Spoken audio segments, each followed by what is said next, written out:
George Bush was talking to George Stephanopoulos on Sunday, so you know it's going to, or they aired it on Sunday at least, so you know we're going to have precious quotes, and we do. Here's George W. Bush first talking about staying the course. He never heard of it in his life. Well, stay the course, please. James Baker says that he's looking for something between cutting run and stay the course. Well, listen, we've never been stay the course, George. We will complete the mission. We will do our job and help achieve the goal, but we're constantly adjusting the tactics. And that's constantly. Complete the mission. We've been complete the mission. He said we've been complete the mission, achieve our goal. We've never been stay the course. So here we go. April 5th, 2004, President Bush. And so we've got tough action in Iraq, but we will stay the course. Oh, interesting. April 16th, 2004. And that's why we're going to stay the course in Iraq. And that's why when we say something in Iraq, we're going to do it. April 13th, 2004. And my message today to those in Iraq is, we'll stay the course.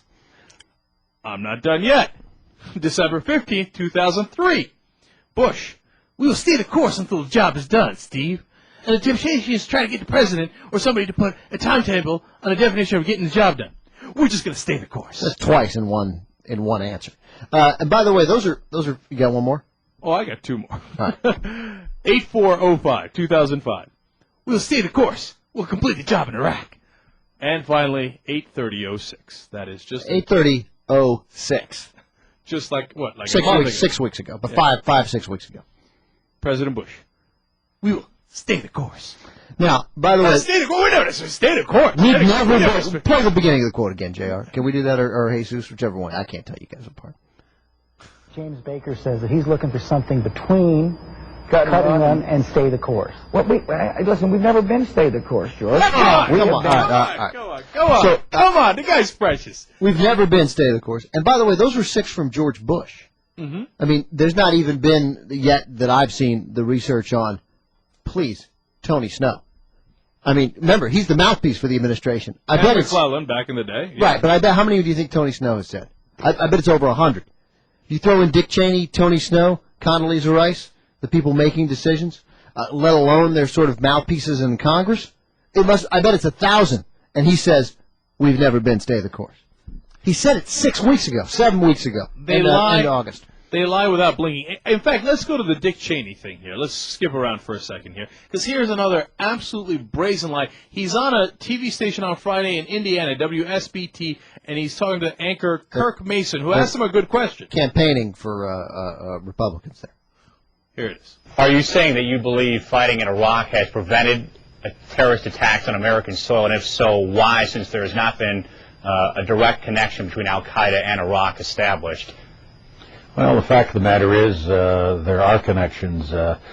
Zarqawi, who was the lead terrorist in Iraq for 3 years, fled there after we went into Afghanistan. He was there before we ever went into Iraq. Okay. Yeah, well. See, here's the problem. The Senate report, by the way, produced by the Republican-led Congress, okay, and they didn't want to do it. That's why they held it. Doing it. That's why they felt right. They didn't get it done by 2004, of course. They held it for 3 long years, and finally they said there was absolutely no connection, working or otherwise, in any way, shape, or form, with Zarqawi and Saddam Hussein's government in Iraq. And Cheney knows that. He didn't know. Doesn't know the Senate report. But Cheney kept reporting the Mohammed Atta Prague meeting with members of Iraqi intelligence. I mean, that never happened. Also, as NBC has reported, and I don't think it was their story originally, but they certainly did report it, and maybe it was. Well, we had 3 opportunities prior to the invasion of Iraq to kill Zarqawi. And every occasion, President Bush said, no, don't take that shot. Because they wanted Zarqawi in Iraq to justify Iraq and to continue drawing the connection between Iraq and al-Qaeda that they kept lying about to you people. And by you people, I mean Americans. And the Senate intelligence report said, in fact, Zarqawi was an enemy of Saddam Hussein. But they knew that, but they did that just so that Dick Cheney could lie just like this today. Over the weekend in October in Indiana. And what's amazing about these guys is how brazen they are. They just, without blinking, they do it. It's amazing. Now, one last fun one for you. Let's do audio number 2 on Bush.